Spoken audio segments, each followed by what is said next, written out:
Usa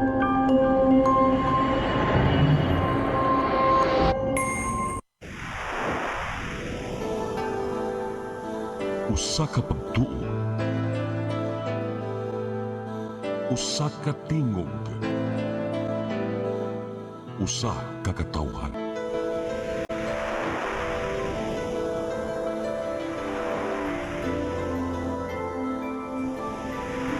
Cebu Catholic Television Network.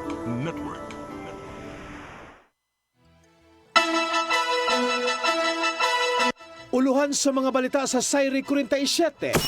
Cebu Disaster Risk Reduction Management Office, mipasidaan. Kaluwasan sa mga anak ipaniguro tungod sa daotang panahon. Impeachment trial kang Vice Presidente Sara Duterte, sugdan sa 20th Congress. COMELEC 7, nangandam na sa umaabot barangay og sangguniang kabataan elections karong Disyembre. 25 anyos nga motorista nabangga sa kasugat nga sakyanan sa Lapu-Lapu. Angkas nga hinigugma, nalabay, patay.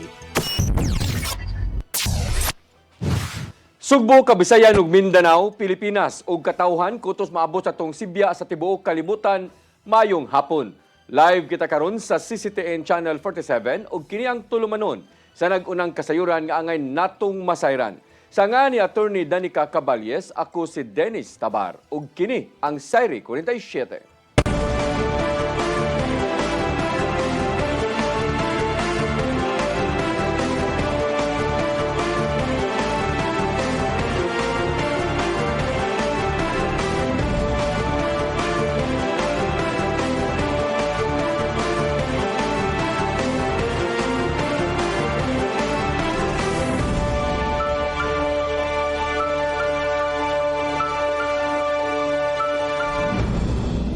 Ug karon sa kumpletong detalye sa atong mga balita, mga ginikanan giauhag sa Cebu PDRRMO nga magbantay kanunay sa mga abiso kalabot sa suspensyon sa klase. Alang nila mas ipatigbabaw kanunay ang kaluwasan sa ilang mga anak karong nagkabati na ang lakat sa panahon. Ang kasayuran ihatod ni Gian Navarro. Ting-uwan na og nagkaduol na ang pagbalik sa klase sa mga tinunan. Maong gikampanya gyapon sa Cebu Provincial Disaster Risk Reduction and Management Office ang kaluwasan sa tanang mga estudyante ug tibuok pamilya. Giawhag di PDRRMO Chief Neil Angelo Sanchez ang mga ginikanan nga magsalig pirmi sa mga abiso gikan sa LGU bahin sa suspensyon sa mga klase sa matag bating lakat sa panahon.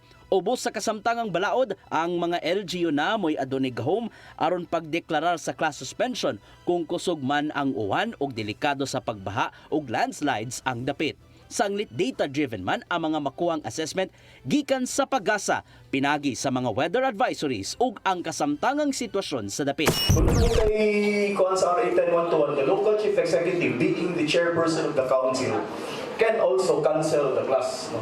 The class be it kung panalitan magaling o kinahanglan nga ang katong elementary level towards the high school level i-cancel niya or for that matter all levels pag-agad po na siya sa local chief executive and sa assessment sa situation sa area. Gitataw ng daan sa Department of Education 7 nga automatic ang class suspension kung naay storm signals nga natala sa ilang dapit. So makita gali na sa kulhead nga murag kusog kayong ulan, naibaha ang mga bata, moagi og mga sapa daghan. So the principal shall coordinate right away sa LGU. May pahimangno hinuon ang pag-asa Visayas nga dili kakumpiyansahan ang nasinatay mga pag-ulan tungod sa pagpasulabi sa hanging habagat. Usahang to duha ka bagyo ang gibantayan sa pag-asa Visayas ning buwan sa Hunyo. So for the DOC Pag-asa issued the warnings and advisories, no? Na atay mga gi-issue na mga ripple warning system. Kini madawat nato na color coded, that is yellow, ibig pasabot possible ang flash floods or landslide, hindi natay orange or red.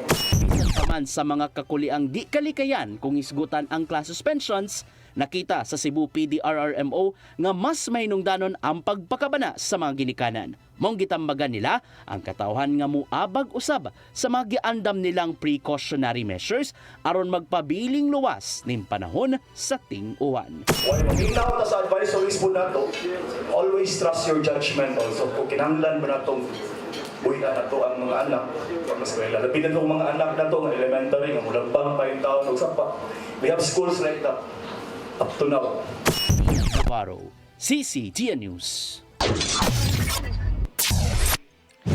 Mandawi City Health Office itanyag og libreng health test alang sa mga senior citizen sa Barangay Tipolo. Ang kalihukan kabahin sa Healthy Lifestyle Program sa Mandawi ug nakatutok sa sayo nga pag-ila sa risgo ug sagad nga mga issue sa panglawas sa mga tiguang.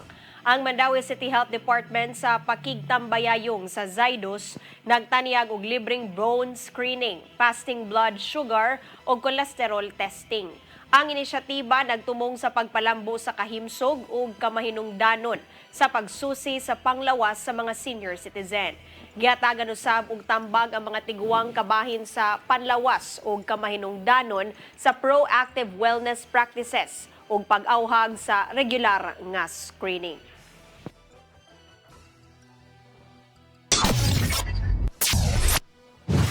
Samtang sa laing balita, Senate President Chis Escudero mipahibaw nga magsugod sa 20th Congress ang impeachment trial kang Vice Presidente Sara Duterte. Igo na lang mag-agad si Presidente Bongbong Marcos Jr. sa mamahimong hukom gikan sa Senado. Ang kasayuran ihatod ni Mary Rose Sagarino. Gitataw ni Senate President Francis Chis Escudero na magsugod gyud sa 20th Congress ang impeachment trial kang Vice Presidente Sara Duterte. Matud ni Escudero nga mas gipili sa mga kongreso nga iduso ang maong reklamo sa nang hinapos nga parahon sa termino. Maong alang niya dili nila maapas ang impeachment proceedings. Apan bisan pa man magsugod ang pag-convene sa impeachment court karong Hunyo 11. Nanumpa nang daan si Escudero kagabi isip presiding officer sa impeachment trial ug sundan kini sa pagpanumpa sa mga senator judges. Iniwanag posisyon ko, tatawid yan sa susunod na kongreso. Hindi pa yan pinagbobotohan ng kasalukuyang kongreso, pero kahit anong posisyon ng pagbotohan namin, sabi ko nga, it cannot bind the 20th Congress. If someone will stand up and bring it up, it will have to be settled and put a vote again by the 20th Congress. Gisundan usab sa nahimong panglangtaw ni Presidente Ferdinand Bongbong Marcos Jr. nga motabok gyud sa 20th Congress ang impeachment trial kang Duterte. Hinuon igo na lang siyang mag-agad sa mamahimong sunod nga lakang sa mga senador.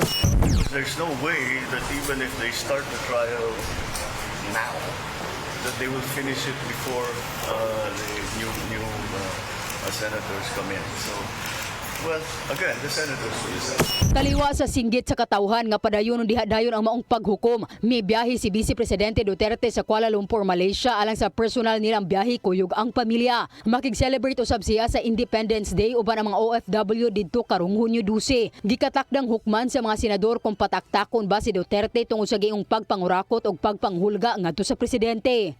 Mary Rose Sagarino, CCTN News. Bagong Associate Justice sa Korte Suprema na numpa na atubangan ni Presidente Bongbong Marcos Jr. Gisiguro sa Presidente nga magpabiling hapsay ang relasyon tali sa executive o judiciary. Ang kasayuran hato ni Gian Navarro. Nanumpa na atubangan ni Presidente Ferdinand Bongbong Marcos Jr. ang bagong Supreme Court Associate Justice nga si Raul Villanueva karong adlaw. Gikuyugan siya sa pamilya ato sa oath-taking ceremony sa Malacañang.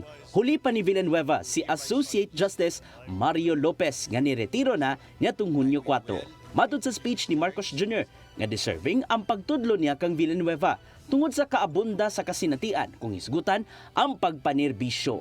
Gilauman sa presidente nga pinaagi sa una niyang gi-appoint nga Supreme Court Associate Justice mas mapalig-on pa ang relasyon tali sa ehekutibo ug hudikatura. We have begun a trend between the Supreme Court and the executive of a closer relationship in the past couple of years, and I know that the appointment of our new justice will continue that trend and bring the departments of government even closer than before. Ginoon gisiguro ni Marcos Jr. nga mamaymong hapsay ang function sa labing taas nga korte aron padayonon ang iyang tulubagon sa justice system. Nagsugod ang career ni Villanueva isip judge niya tong 2002 sa dihang gibutang siya sa Las Piñas City Regional Trial Court. Nahimo usab kining Deputy Court Administrator sa SC niadtong 2021 ug kadugayan nahimong Court Administrator niadtong 2022. Gian Navarro, CCTN News. Opisyal ng gilusad sa Department of Education, Lapu-Lapu City Division, ang Brigada Eskwela dito sa Tingo Elementary School sa Olango Island. Kaganina kini nga buntag. Gipanguluhan ni Dr. Marilyn Andales, ang School Division Superintendent ug mga opisyalis sa mao nga barangay. Ang kalihukan may sinugdanan sa week-long activities alang sa pagpangandam sa pag-abli na sa school year 2025-2026 karong nga Hunyo 16. Apan kagahapong adlaw pa lang nagsugod na sa pagpanglimpyo o pagpangandam sa ilang mga classrooms ang mga nagkadaiyang tunghaan sa dakbayan sa Lapu-Lapu.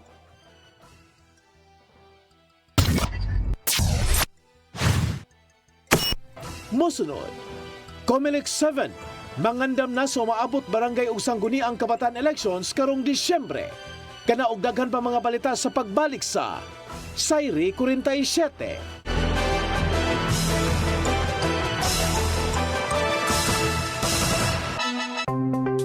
Discover the beauty of the Philippines.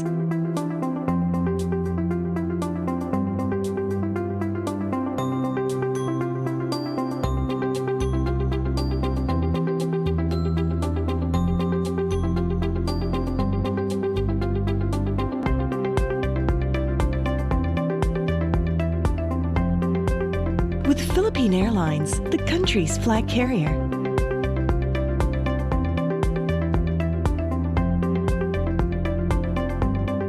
The airline that lets you feel the warmth of the nation.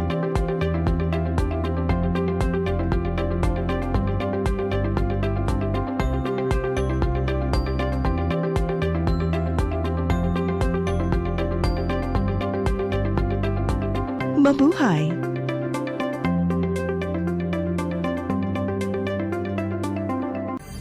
Ito ang programa kung saan magko-collaborate ang ating mga ozone na doctors para ibahagi ang kanilang kaalamang medikal. I believe with all my heart that the Lord is allowing us to understand that He's the one who are extending this life and we have to really take care of our body. Yes. Matag episode, among ipaambit ninyo ang mga healing testimonies. Every day, pag gising mo, iisip ko kung ilang taon na lang yung katagal ko, yung ganun. This is your path to a new start. OzoneMed Wellness Clinic New Start. Napapanood every Saturday, 8 to 9 a.m. Og ang replay airing matag Miyerkules, 1:00 hangtod 2:00 sa hapon, dinhilang sa CCTN Channel 47.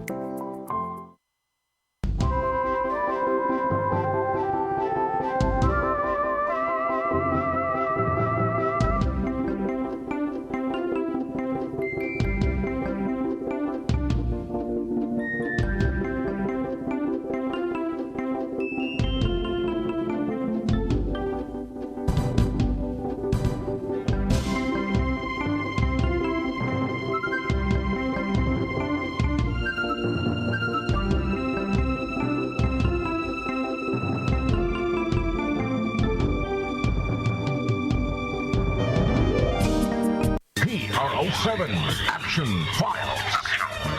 Mga panghitabong naglambikit sa katawan. Ihatagan ng aksyon o kasulbaran sa kapulisan. PRO7 Action Files. Base sa talaan sa Police Regional Office 7. Nakakatuloy pa na yung isuway. At taganong katinawan, pinaagid ng maong tulumanon. PRO7 Action Files. Abang kaninyo sa Police Regional Office 7 o NTV CCTN.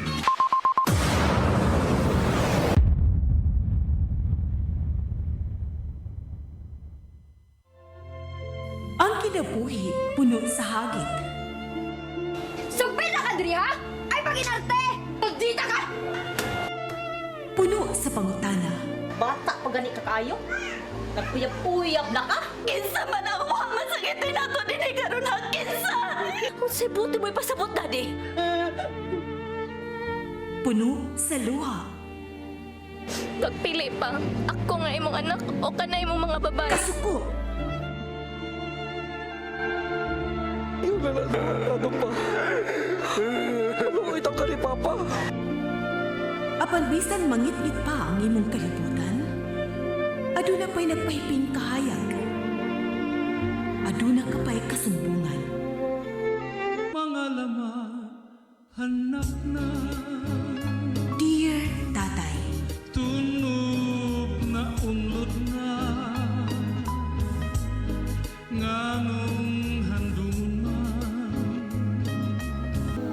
way laing paagi aron masabtan nato ang Biblia.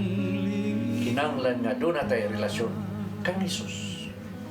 Hangtod sa layan natong panaguban, daghang salamat. Shalom. Tunog na unlod na. I am the God that healeth thee. I am the Lord, your healer. I sent my word and healed your disease. I am the Lord, your healer. I am the God that healeth thee. I am the Lord, your healer. I sent my word and healed your disease. I am the Lord, your healer. I am the God that healeth thee. I am the Lord, your healer. I sent my word and healed your disease.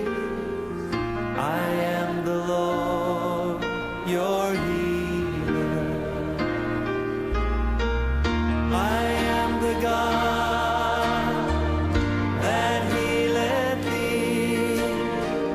I am the Lord, your healer.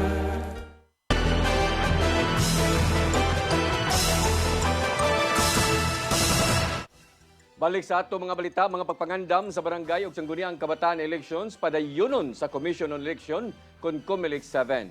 Kini bisan og napasar na sa Kongreso ang balaod nun alang sa mas gipatasan nga termino sa maong mga opisyal. Ang kasayuran ihatod ni Gian Navarro. Anaa pa sa status quo ang Commission on Election 7 kung isgutan ang pagpangandam sa barangay ug sangguniang kabataan elections karong tuiga. Base sa calendar of activities nga gipagawa sa COMELEC, magsugod ang voters registration period gikan Hulyo 1 hangtod 11. Tungod sa kalimitado sa panahon, gibutyag ni COMELEC 7 Director Attorney Francisco Pobe nga ipahigayon ang registration sa mga local COMELEC offices sa matag LGU. Gawas sa mga first-time voters, i-accommodate usab ang reactivation, transferee o correction of entries sa mga botante. As much as possible, there might be a change of the venue, like for example, sa lungsod at sa municipal gym para dako o taas ang cater. But as to the issue of off-site registration, dili na maapas. Magpadayon nun ang mga pagpangandam gikan sa Certificate of Candidacy filing karong Oktubre ug 10-day campaign period sa Nobyembre. Apan ning bag-uhay lang napasa sa Kongreso ang House Bill 11287 sa third and final reading diin gipalungtad ang termino sa mga opisyal sa barangay ug SK. Sa higayong mapirmahan na sa presidente, mamahimo ng 6 ka tuig ang naandang termino gikan sa kaniadtong 3 ka tuig. Ubos sa mga balaod nun, laomang magpadayon ng termino sa kasamtangang barangay ug SK officials hangtod na sa Mayo 2029. Apan bisan pa man, padayonon sa COMELEC ang mga pagpangandam sa umabot nga eleksyon karong Disyembre. Kana kung adunay kamanduan gikan sa ulohang buhatan sa COMELEC ug uban pa. July 1. Yeah. Subject to the advisory or the order from the Congress or from the Supreme Court on the scheduled already elections on December 1. Ian Navarro, CCTN News. Mandawi City Mayor-elect Jonky Uwano ug mga kauban sa One Mandawi nga midaog sa eleksyon. Formal nang nanumpa sa katungdanan. Ilang himug-atan ang pagpatuman sa giduso nilang mga programa sa syudad. Ang kasayuran hatod ni Mary Rose Sagarino. Formal nang nanumpa sa katungdanan si Mandawi Mayor-elect Tadeo Junki Uwano kagabi. Ang seremonyas gidumala ni Associate Justice Mercedita Dadole Ignacio sa Court of Appeals Visayas ug gitambungan sa mga sakop sa pamilya ug mga supporter. Uban kang Junki nga nanumpa ang iyang igsuong babae ug re-elected Lone District Representative Marilole Papuano Dizon ug mga midaog nga konsehal sa One Mandawi nga sila si Anjong Uwano Ikalina, Cesar Tingsul Cabahog, Attorney Joel Seno, Ben Basega, Eugene Andaya ug Fritz Villamor. Si Attorney Olin Seno nanumpa usab isip Provincial Board Member sa Lone District sa Mandawi. Nanumpa usab ang igsuon og pag-umangko ni Junki sa kasikbit nga lungsod sa Konsolasyon. Si Alfie Uwano isip Board Member sa 6th District ug bagong konsehal nga si Miko Mark Uwano. Sa iyang mensahe, si Junki nagpasalamat sa Mandawihanon sa ilang pagsalig ug suporta. Gipaambit ni ini ang mga plano sa pagpalambo sa serbisyo sa syudad, pagtukod sa modernong Mandawi City Hospital ug bagong building alang sa Mandawi City College. So again, dili ni madali, dili ni lingkod nato after a week na naday mausab, imposible man na kamo mismo ibaw mo ano, it takes time, no? So hopefully makita nila atong sincerity na gusto gyud tag kausaban sa atong syudad sa Mandawi. Ipasalig usab ni ini ang pag-review sa tax assessment system ug pagpasayon sa proseso sa negosyo. Ang bagong mayor na nawagan usab sa tanan nga magtinabangay alang sa kaayuhan sa syudad. Alang sa iyang igsuon nga si Congresswoman Lollipop nga ang oath taking nagtimaan sa pagsugod sa bagong chapter sa Mandawi. This is our new beginning. This is our new era. Ang sinugdanan sa Mandawi na mas lingkod o mas ikapasigado. Congratulations, and we share this victory with all of you. Samtang ang oath taking sa mga nagmadaugon sa Team Mandawi gikatakda karong hapon. Mary Rose Sagarino, CCTN News. Muabot sa 35% o 839 ka mga kandidato sa Central Visayas ang nakaduso na sa ilang Statement of Contributions and Expenditures kung SUSI. Kini gikan sa kapin 2,300 ka mga kandidato gikan sa Cebu ug Bohol nga nagpapili sa miaging piniliay. Sa data nga gihatag ni COMELEC 7 Director Attorney Francisco Pubi, nihatag na ang 444 ka mga kandidato gikan sa Sugbo sa ilang susi ngadto sa COMELEC. Samtang nagagikan sa Bohol ang 395 nga nitunol na usab sa detalye sa himong paggasto ni adtong ting kampanya. Gipahibaw usab ni Pubi ngadto sa nga adto na lang sa uluhang buhatan sa COMELEC iduso ang ilang susi kung mapakyas man ang mga kandidato sa paghatag hangtod sa Hunyo 11.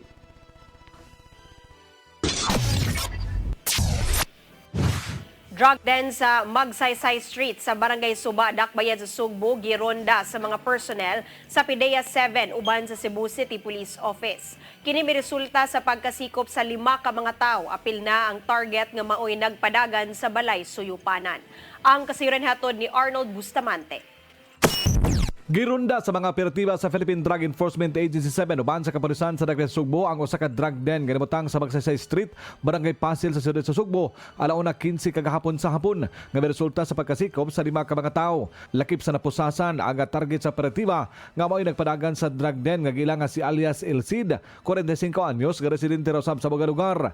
4 ka mga tao ang naatlan nga naghingos og shabu sa sulod sa drug den nga silang alias Amado, 50 anyos, taga Basak, Lapu-Lapu City, alias Jundre, 40 anyos, o ang magsuon nga silang alias Evelyn, 42, o Erwin, 45 anyos, bookkeeper nga pulos taga Cambaro sa siyudad sa Mandawi.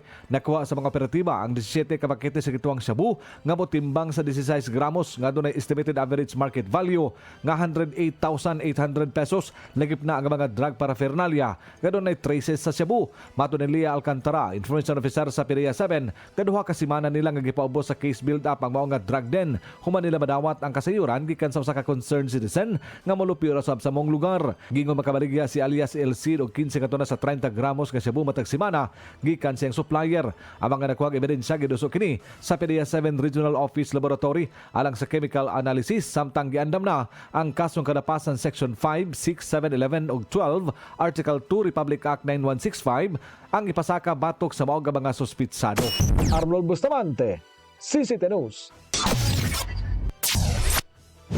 Usa ka panimay ang naugdaw sa sunog sa Barangay Agos, Dakbayan sa Lapu-Lapu, kaganinang udto. Hinoon dali nga niresponde sa sitio Gisi ang Barangay Agos ang kabumbiruhan o Lapu-Lapu City Fire Rescue. Hinundan nga wa gyud kini makadako og nakaapekto sa laing kabalayan ang maong sunog.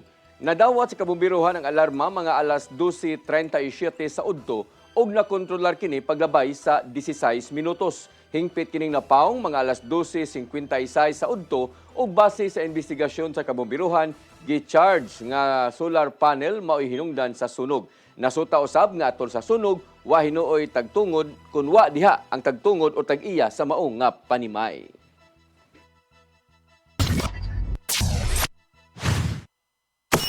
Mosunod, 25 anyos nga motorista na bangga siya kasugat nga sakyanan sa Lapu-Lapu. Angkas nga hinigugma, nalabay, patay. Kanaog daghan pa mga balita sa pagbalik sa Sayri 47.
Dihay Pinay namin yo og hapon, hapon nga tigulang og hubakon.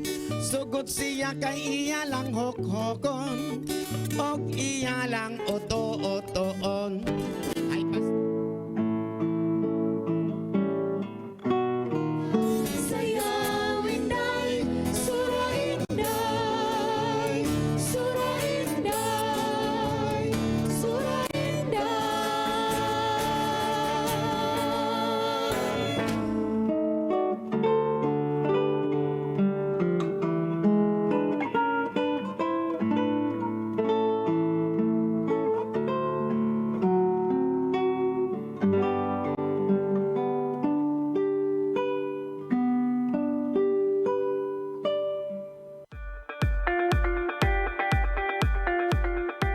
Congratulations! Nunito Tatay Dodong A. Lamchua, awarded as Cable TV Maverick, Father of Cable TV in the Philippines, given by Philippine Cable and Telecommunications Association Incorporated, PCTA, from Phil Products Group of Companies.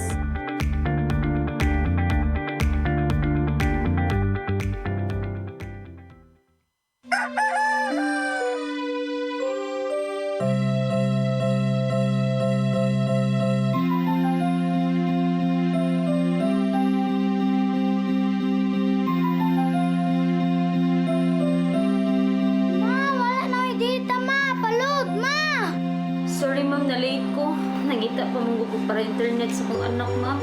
Ay wala na yung problema. Pag sinisibo.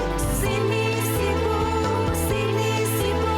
For your internet connection And for the signal of your cable TV. so fast and straight, the transmission to your home. Sinisibo. Sinisibo, sinisibo. Offers you to have fiber optics. For your viewing experience, perfect and clear so far. So great and affordable for you to enjoy. Sinisibo. Cine Cebu Television Network Incorporated offers fiber to the home broadband internet bundled with fiber to the home cable TV connection.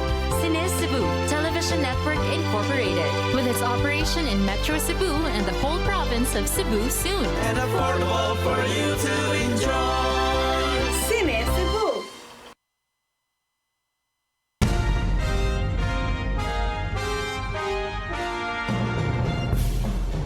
Gabriel Flash Elorde. Natao sa Bongo, Cebu niadtong 1935.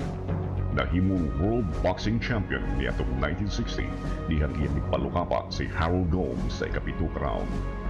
Si Flash Elorde nagupot sa championship belt sud sa pito ka tuig.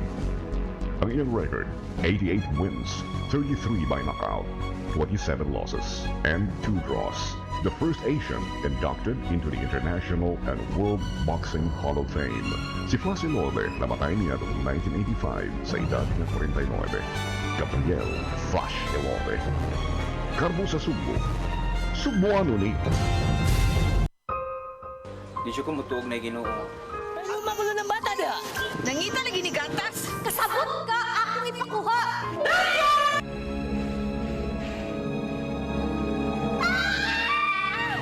Ug naa sa unang Timoteo 3:15 nga ang iglesia sa buhi nga Dios mao iyang panimalay ug mao ang haligi og sukaranan sa kamatuoran. Mayo! Kasi tayo! May hatag lang unta kong gatas para sa inyong anak. Basin kadahong ka nga ikaw ang gwapa sa tibok kalibutan. Unsay reparation, Monsignor?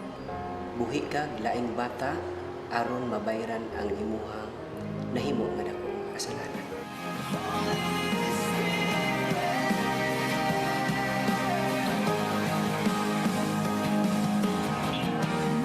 Daghan ka nato ang nagduda kung doon na bagay Ginoo o wala.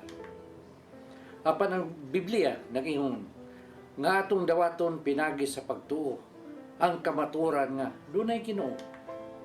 Sa Hebreo 11:6 nag-ingon, walay makapahimot sa Dios kung walay pagtuo. I came for you. I came for you. Holy Spirit.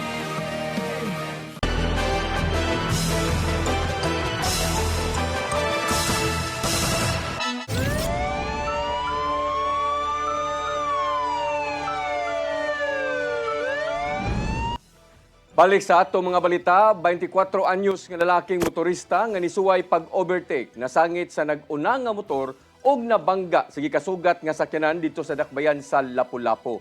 Tungod sa kakusog sa impact, patay ang angkas sa motor nga iyang hinigugma. Ang kasayuran ihatod ni Crystal Joy Filerca. Patay nang nadangat sa tambalanan ang usa ka 25 anyos nga babaeng ESL teacher human masangit ang iyang gisakyang motor sa usa-usab ka motor ug pagkahuman nabangga usab sa usa ka sakyanan alas 6:50 kagabi sa ML Quezon Highway Barangay Subabasbas, Dakbayan sa Lapu-Lapu. Ang biktima taga Zone Lambay Barangay Kalawisan ug ang kasiya sa iyang 25 anyos nga hinigugma nga taga Purok Mangga Barangay Kanhulaw, Lapu-Lapu City.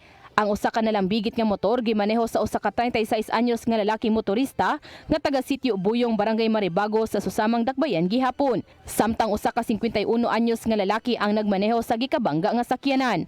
Sa investigasyon sa kapulisan sa Lapu-Lapu, ang duha ka motor padung sa susamang direksyon gikan sa Barangay Marigondon padung sa Sisilex, samtang ang sakyanan nagikan sa Cordova paingon sa Barangay Marigondon, Lapu-Lapu City. Naguna ang 36 anyos nga motorista ug nagsunod ang motor nga gisakyan sa biktima. Apan kalit nga ni overtake ang 25 anyos nga motorista, hinungdan nga nasangit ang ilang motor sa naguna nga motor ug naabot sila sa pikas nga lane, hinungdan nga nabangga sila sa gikasugat nga sakyanan. Tungod sa kakusog sa impact, nangalabay ang maghinigugma og nangaangol. Dali silang gidala sa tambalanan apan gideklarang dead on arrival na ang 25 anyos nga angkas. Giangkon sa 25 anyos nga driver nga kusog ang iyang padagan sa mong higayon og ni-overtake siya tungod kay ni giveaway ang naguna kaniya. Apan sa iyang pag-overtake, suma pa niyang kalit nga nipaduol kaniya ang motor nga gimaneho sa 36 anyos. Pag-overtake na ko niya, yana ko siya kilid.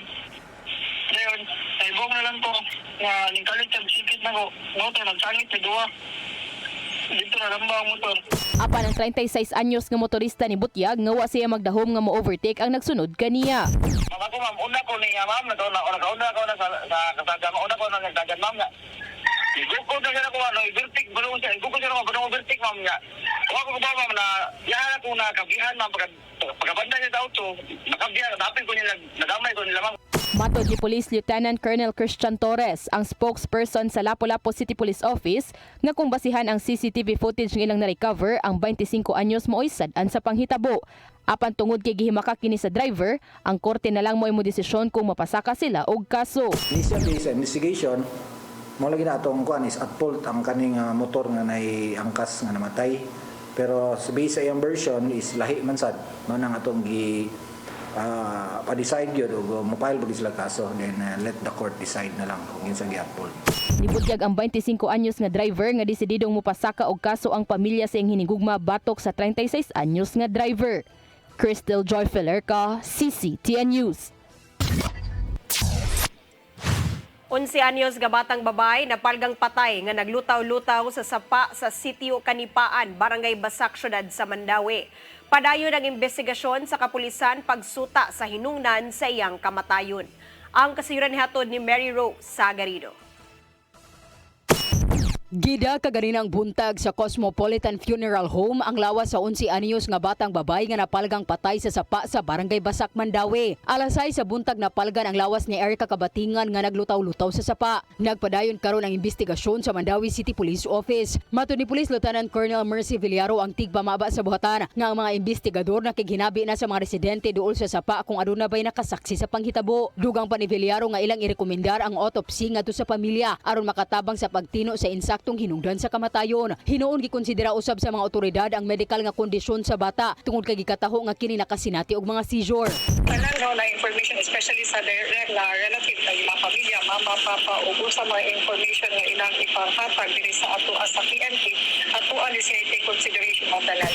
Matud sa iyang inahan nga si Robert Rose Kabatingan nga si Erica mikuyog sa iyang lula ni adtong Lunes sa buntag aron motabang sa pagpamaligya og mga basura apan wala na mauli. Gipangita kini apan wala makit-i. Matud ni Kabatingan nga posibleng giatake sa seizure ang iyang anak pagpadung uli. Natagak sa sapa hinungdan sa pagkalumos. Mao jud natin nga iyahang nakuanan kay dinha mga mao man na iyahang mga kuan dinha mga iyahang mga suki.